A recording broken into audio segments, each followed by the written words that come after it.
Welcome to episode 5 of season 2 of Wired Together. Yeah, you might notice the music's a little different, and we created this track last season. I think it was episode 4 or 5, right in there. I mean, you can look yourself, but... Very cyclical. Yeah, right? And of course... Still jamming. Yeah, we're kind of distracted by how fun this is. Hope you're having a good day. The whole reason why this is different, though, we are acknowledging on March 8th is National Video Game Day. Retro Video Gaming Day. Retro Video Gaming Day. Actually, retro. I'm glad you corrected me. The retro part's kind of important to what we're discussing. Yes. And I guess with that, how important is retro gaming to us? Very. So that is what this discussion is on how important retro gaming is to WinternetWeb, to Jason and Melanie, to right. Wired Together, so you're telling me the whole thing. So you're telling me we probably wouldn't be here without retro video games. I mean, not be here on this episode. We'd be on the earth. We'd be on the earth. We would not. But much more sad and less fulfilled. Right, but we would be actually here, just not maybe in the roles we play. That's true. Roles we play. Roles. I did that all on purpose. That's like a role-playing game. Mm-hmm. I love it. That's excellent. So, but yes, I guess the long and short of it, we wanted to kind of talk about a lot of the stuff that inspired us and kind of really, looking back, led into the creation of WinternetWeb. So that kind of goes back to our earliest of memories. And this is going to differ for everybody, and I'm sure you have your own. So feel free to reach out and comment or anything on your experience. I remember, as far as computing is concerned, let's see, we had a computer in the basement, and I'm not sure what it was. I don't know if it was a Tandy, if it was something before that, probably was. And I couldn't really touch the computer very much. My uncle did, and I watched him because I was like 3 or 4. So, but it's kind of like interesting in how there's this bright object, which is like a TV in my mind, but you're typing and interacting with it. So it's like, wow, you're interacting with this piece of technology. So that was like my first experience of that. So how about you? Well, we had a Commodore. Ours was later, but for our area, we were pretty ahead of the game on a PC. But the early Commodore 64. Mm-hmm. Yeah. And this was late elementary school, so just really in the brink of what I thought was the computer era. Didn't realize it was quite that early for others, but for us, that we were way ahead of time. The Commodore was cool. I mean, we were able to play Jeopardy. We had, what was the name of that game? Gauntlet? Gauntlet. Okay, yeah. I'm trying to think of ones that you... describe Gauntlet as... It's the different colored blobs that fight other blobs? I was the pink blob. My brother was the green or blue blob. And then the white blobs were like the walls. And then the bad guys were like red and black blobs. I mean, really, that's about the extent of it. It was not... Well, they kind of... It's not good graphics. They took that party role-playing game concept, and of course, if they made anything detailed, they would have just killed the game instantly in processing. So you kind of go with what you got, but yeah. And then for us, as far as like our time period in school, computer lab or any sort of like touching a computer before, while in school was middle school, and we had an actual computer lab. Right. And obviously that was the introduction to, tip the hat, the great and wonderful Oregon Trail. Yes. Let's take a moment of silence. For the losses of all for the everyone people that died of dysentery. that died of dysentery. And for all the epitaphs that I had passed of people that I didn't even know. and some that use really creative words in their naming. My cousin and I would put our brothers in there, and then anytime they got sick, we would just keep going. Meager rations and a rigorous pace. It was our way of like being a little passive aggressive. Let's see who dies first, right? Oh, it's you. You suck. I mean, yeah, definitely. We could spend all day talking about just Oregon Trail. I mean, a lot of these games are formative. Shall I cop the wagon or hire an Indian guy? I mean, yeah, really. Right? Exactly. He's like, I'm not spending that money. I need to buy 4 more bullets because that thief just stole them in the night. It was a wonderful game. Yeah, it was. But I mean, and that was the computer games, and I in schooling, like when we were talking earlier about hey, let's do this. I do slightly remember in kindergarten there being, it might have been an Apple II, but it was shared on the floor that we had among classes. We never really touched it. The teachers, I don't even think knew how to use it. I mean, and that's just the infancy of something coming about. And you knew of a computer in kindergarten. I did. I mean, I think we were still using Slate. No, I'm kidding. Papyrus. Right. We had to make our own paper, Jason. Oh, you're good. And in elementary school, I'm trying to remember. I mean, we did actually have a computer lab by maybe 2nd or 3rd grade because we always went into that computer lab to do typing. I know some of y'all are thinking about Mavis Beacon teaches typing. That was not this. This was something called QWERTY.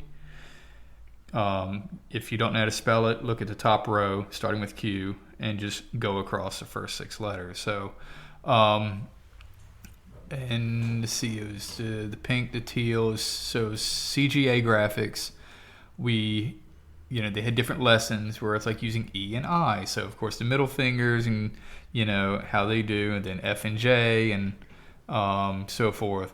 But we had this one teacher, I remember, that was kind of a stickler, let's say, and she would put tape a paper towel to cover our fingers so we couldn't look when we did it. And I'm like, oh, that sucks. But so this is elementary school. This is 2nd, 3rd grade probably. And I took typing in high school. It's I did. What we're talking about is we're the same age. I know that. We're just different places. Exactly.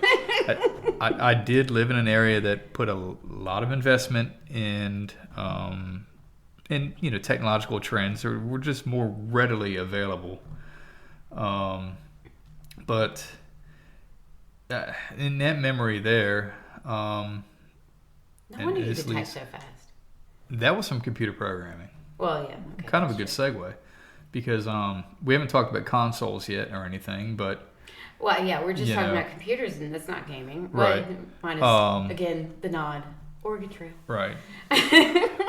But, so, of course, a lot of people's memory when it comes to Nintendo, obviously, would be the Super Mario Brothers.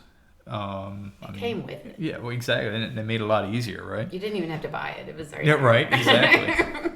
So... And I guess this is when I first saw...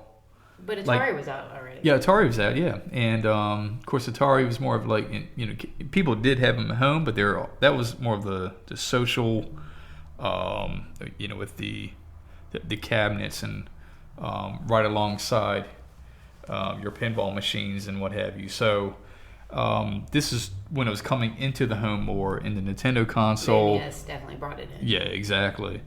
So this is like late 80s, and I just remember in interacting with the controller, just kind of feeling, wow, it's like I'm entering a different world. I'm interacting with this. And then I would talk to some friends about playing, and I was like, oh yeah, on this level you got to do this. So you go back home and you do that. So it's like you're kind of like parallel playing, but with the same console, and you're both trying to beat it. And it was just an interesting concept how... how do they make these things? How does this computer make decisions based on what you're doing? And of course, today as an adult, we're like, well, it's obviously an algorithm. It's all built in. But as a child, it's part of the magic. And you become curious as things go along, leading to the computer programming. Well, kind of jumping the gun, leading to the whole concept of would WinternetWeb be here without gaming? Well, no. Possibly not. I don't think so. Well, your spark of interest, of course, certainly comes from the gaming. Right.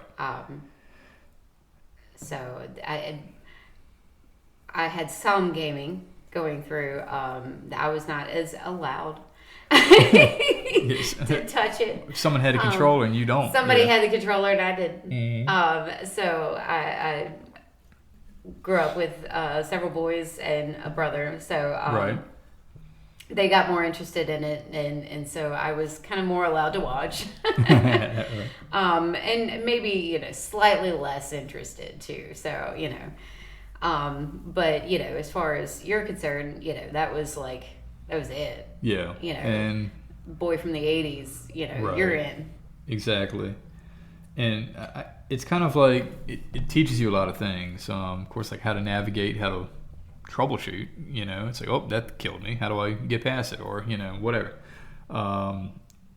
And technology always kind of seems to tell a story. And I kind of was like, well, what can I create that either, tells a story or others can interact with? And I remember how there was kind of a battle between the consoles and the computing games. There was a time where the console games seemed to be more well put together than the computing games. And so I played a lot of the Nintendos and, then Super Nintendo, 16-bit. I was more than Nintendo than Sega and what have you. But then I went back to the computer and started with programming. You can't program on an NES, but so that's the basis of it.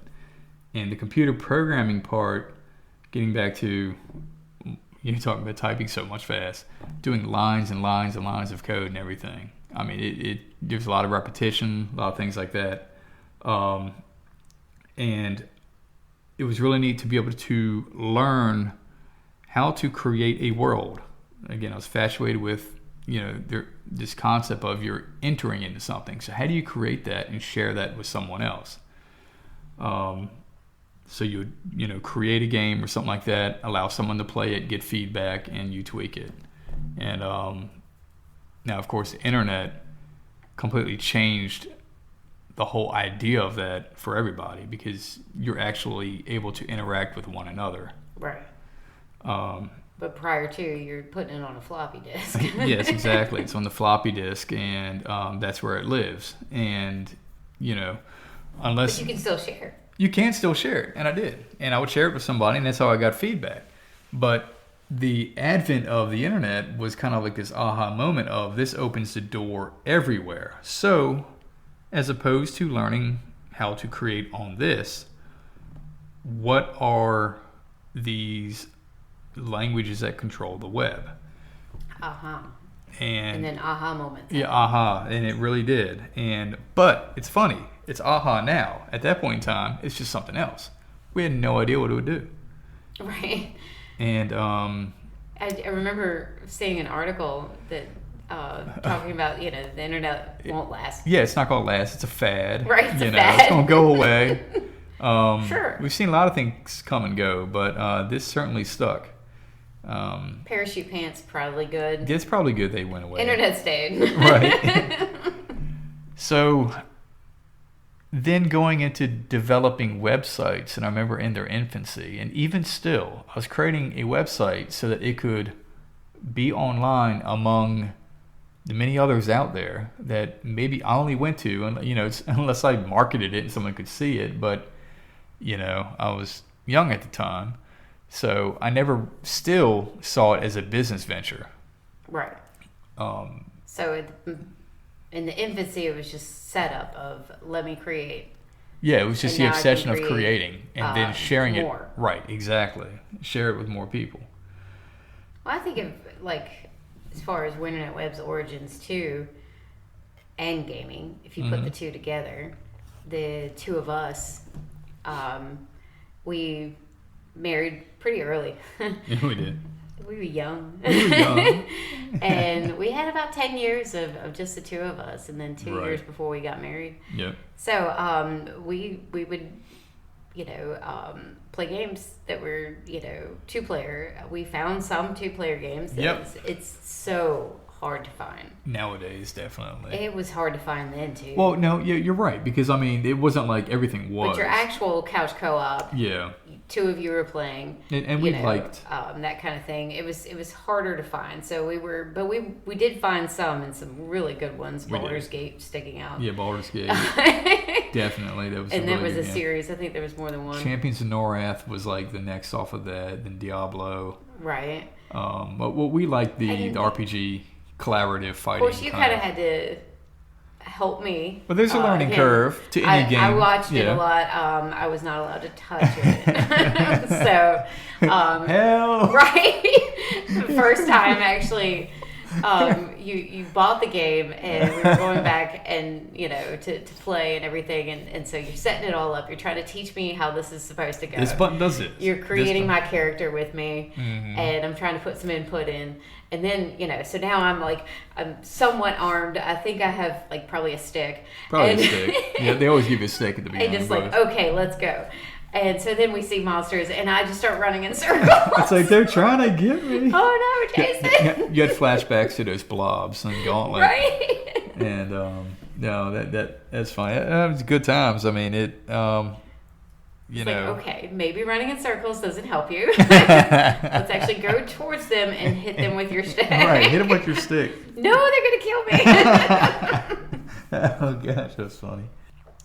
So that was some of the early relationship that kind of where gaming helped us as far as couch co-op become cooperative. That's true. The two of us in maybe the digital cooperative world of I'm now seeing what you see as far as your vision of things, and in an earlier age of being able to see that excitement. Right. Now that makes sense. I mean, because we're sitting there, which also we're leads collaboratively, into what WinternetWeb exactly. We're collaboratively interacting with a piece of technology. Today, we collaboratively design and build websites. Right. So it kind of, in its own accord, and from the website perspective, you're designing something that other people interact with. That of course, showcases that person's business or whatever. So it's kind of like this in-between ground. So again, you're building that world for a person's business to exist in. And it is, the design is important because you're trying to build that experience.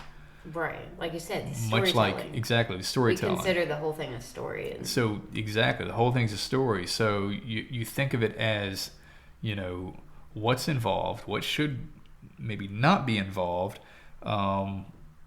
and the right amount of different things, of course your audience, and all of those concepts, if you visualize it exactly, so that it's smooth in the story. So if you visualize it like a level, how do you problem solve? Right. Why is somebody coming? Who's your audience? Why are they coming to your site? And then what's the problem they may have that they need to be solved immediately from coming to the site? And their navigation, which is still problem solving. So all of this does relate now that I think about it, quite a bit to gaming. Because it is. It's an experience. You're creating that environment. I remember when in my master's degree at NC State, one of the professors, one of the professors had us, it was like the only class that I took that had anything to do with web design. So he had us go to a museum and kind of observe how the museum is put together. And let me just put it this way. Think of the museum as a website, if you will. And why were certain rooms positioned where they were in relation to others? How does one room and the exit of that introduce you to this or this that could be related? So how do the signs navigate you to where you need to go? And how does signs navigate you? So in the 3D experience, as you as a person walking around, there are things to learn as far as how can I take that concept. You just think I'm in a museum and I'm doing my thing, and unless you have a really bad experience, I could never find this exhibit, but even if you did, how often on a website, well, I was looking and I couldn't find that. So in the physical world, how does that correlate into the digital world of exploration? So that kind of made me think, this is all related. Oh, yeah. But as you're talking, I'm thinking Myst, that... Oh, yeah, where the puzzle game... I know what you're talking about. I never played it, but I played many like it. Of it. It's almost like Clue with a couch co-op hack and slash. So it's like this two together. That's neat. So you're going into these different places, but you're also playing, like, not necessarily Clue, but, you're creating these...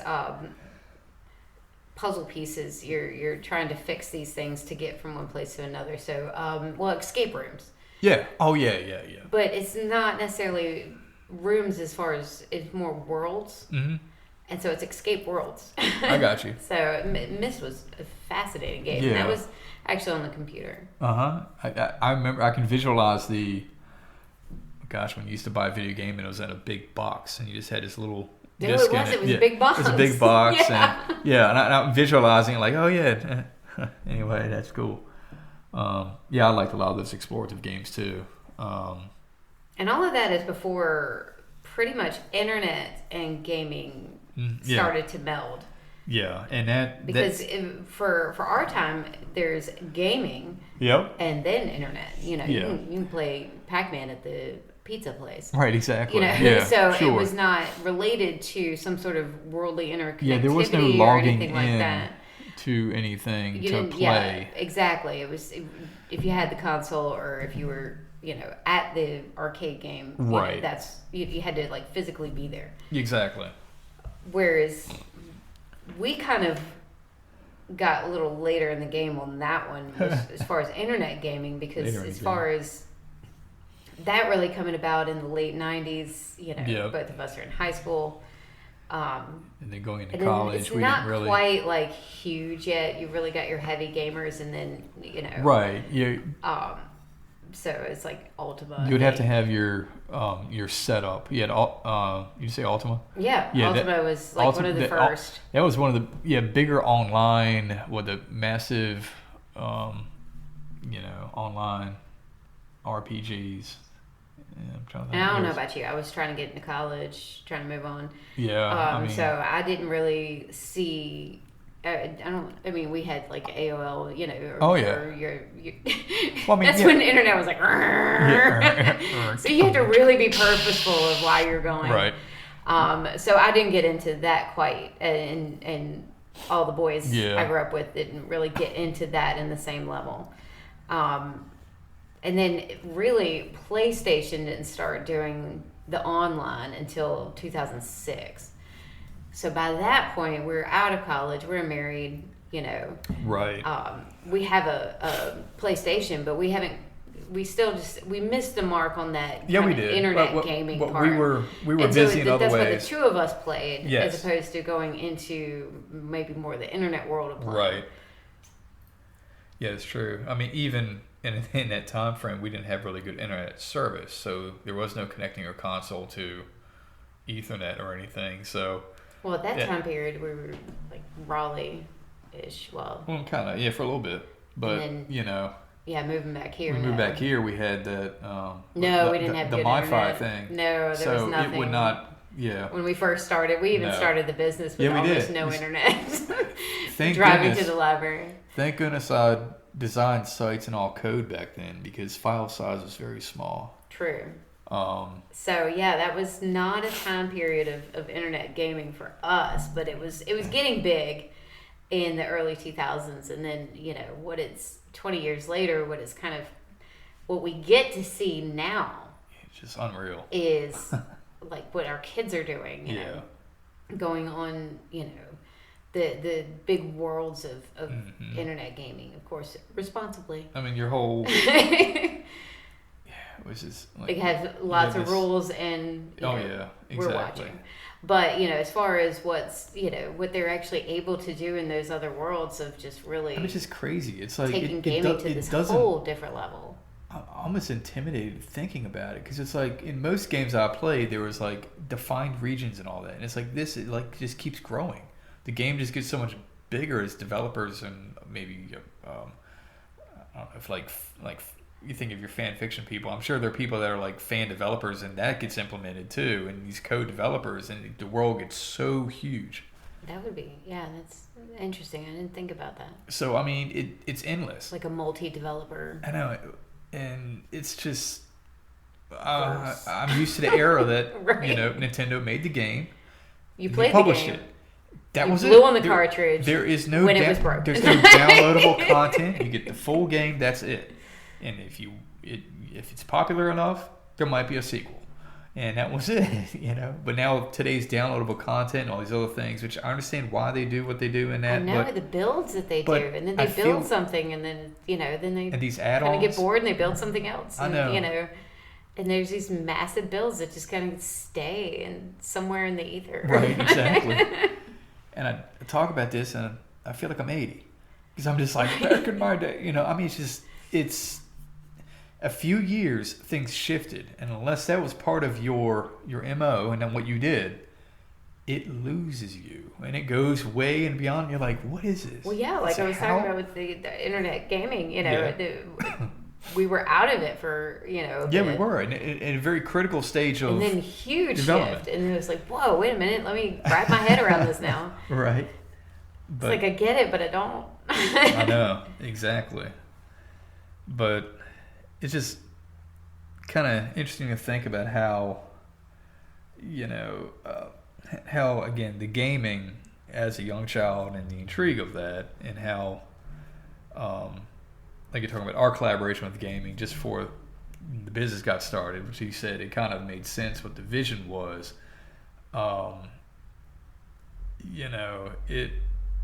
You never know what, I guess, wherever your passion is, where it might be able to go, because time and everything changes. And right. I talk to a lot of students when of course, after 14 years of teaching, and then opportunities from time to time at career fairs. And because of this story, I always tell them that, and I think we've talked about this, but the career, that your perfect career may not exist right now.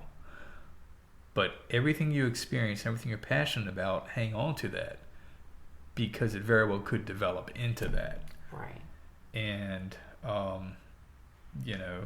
don't think my story is unique. I think, there are a lot of people that... No, a lot of people went into gaming. And oh, well, they definitely did. Your generation of guys, and I say yours because we're the same generation, but, as far as guys in your generation, that's huge to go into. I need to create. Yeah. And I need to go into gaming. So, but yeah. Which we didn't go into gaming, but as far as needing to create that concept of something out there and sustainable, there is creation, but it is still digital. Right. So it's like learning how to get there. Exactly. And it's always, as far as going from that gaming to web design, the websites become that bridge of the computer to the human. And just like service is so important to us, it is just a tool. But how can you make that experience best for others? Right. The bridge. Yeah. The digital world versus the human world. Right. I mean, again, we're... and those two things actually do have to coincide, and that bridge has to exist. And so, I guess what we're saying is that bridge started a long time ago. Mm-hmm. Exactly. And that the blurred line of I'm the character on the screen, but I'm the person pushing the buttons. Right. So am I the avatar, or is it, so, and in the same realm. Or is it me? Right. We're dealing, humans are, connecting with one another through digital means. So. And, through AI. Right. That brings up certainly another stage of this. Right. I mean, we're increasing from, early 8-bit and going into, where things have gone, and then, Sure. internet gaming and things like that. Well, AI is huge as of now, and then, huge within that. It's been in gaming. Actually, a lot of decision making was during that gaming process. Right. So a lot of it was related to or moved forward by gaming. Yeah, because AI, or maybe even seemed more comfortable by gaming. I mean, of course, AI we think of being the all-powerful supercomputer that we talk to. AI then was a concept we would use to talk about anything that resembled some type of intelligence that could, add another level to the game, almost human-like in it's like, whoa, you changed based on what I did, kind of. Right. And that was... Yeah, what was the game? You could be kind of bad or good based on decisions. Oh, like Fable. Yeah. Fable, yes. And so you could be, the more bad decisions you made, you were not a good person, right. and the more good decisions, exactly. So the game, everything was reliant upon your... could be the villain or hero based on your own answers to things. And that type of programming, there's so much involved in it because it's like a fluid algorithm, and that was the first idea of kind of AI, because it we would call it, what's artificial intelligence involved there, but yeah, because it's making decisions, or you're making decisions, that it's following through with. Exactly.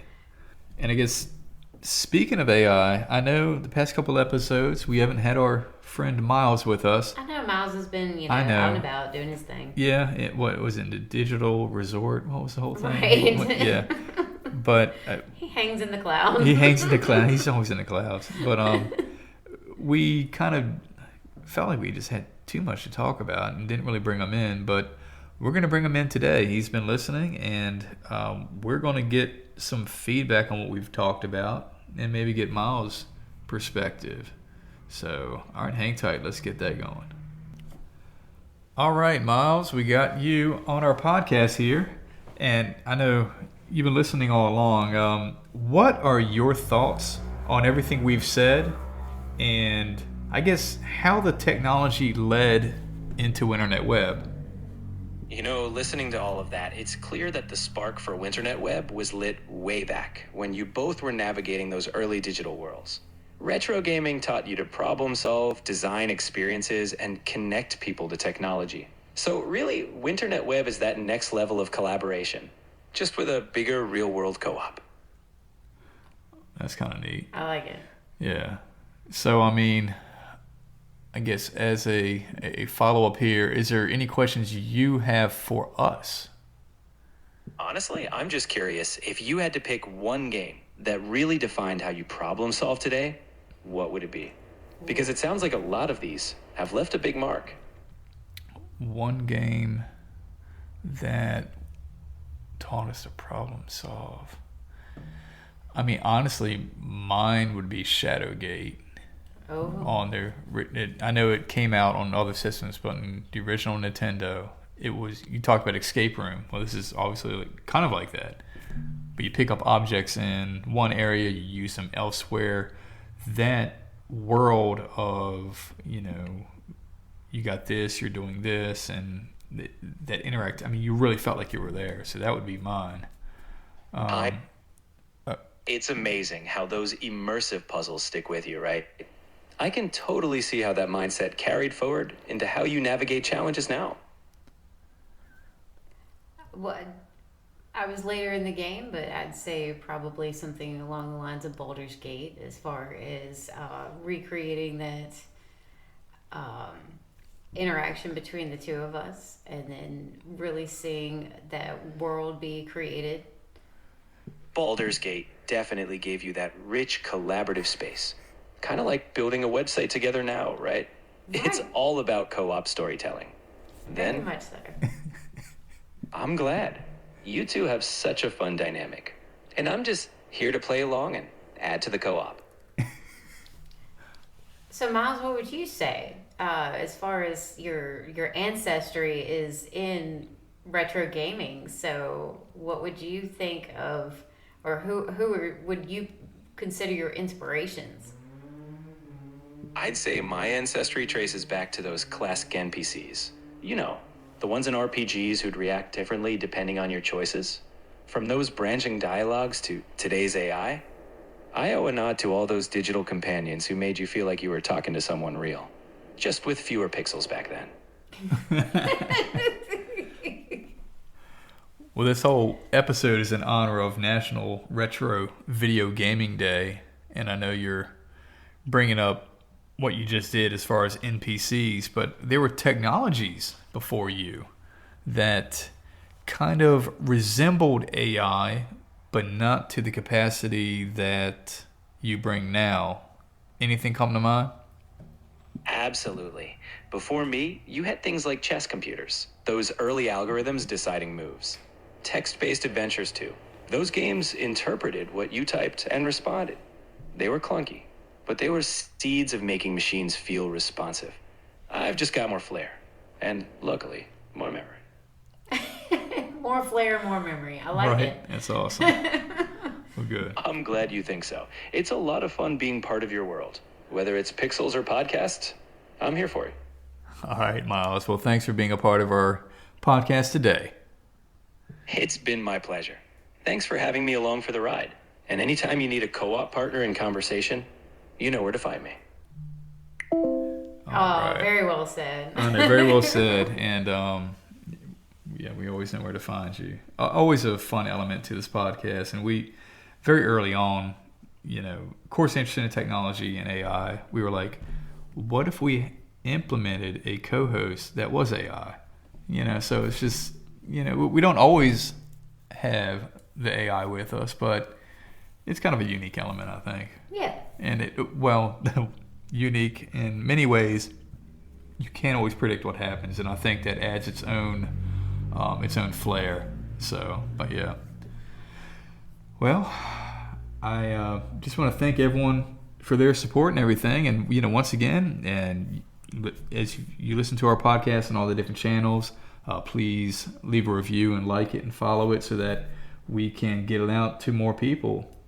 And yeah, so I'm plugging for now. But always stay connected.